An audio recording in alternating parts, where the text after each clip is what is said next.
අවසරයි යාළුවනේ. අද අපි පොත් ගොඩ කාලෙකින් හම්බ වුණේ ඔයාලව. ඉතින් ඔයාලට කොහොමද හොඳින් ඉන්නවා ඇති කියලා හිතනවා. ඔයාලා අපි අද මිනිස්සුන්ට ආපදා වුණ මිනිස්සුන්ට ඉගෙන ගන්න කෑම එහෙම ගිහින් දෙනවා. ඊට පස්සේ ළමයින්ට ඉගෙන ගන්න පොත් පැන්සල් ඒවත් දෙනවා.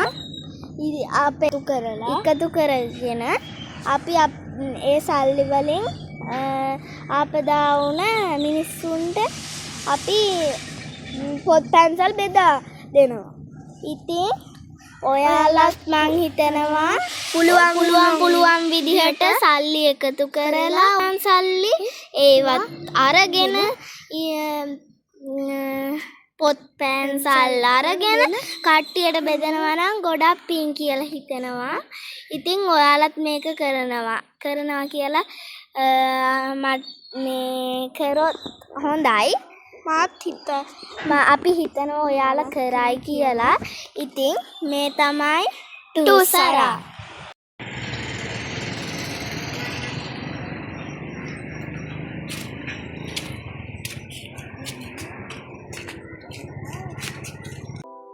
මේ අපේ සල්ලි වලින් ගත්ත පොත් පැන්සල් පෑන්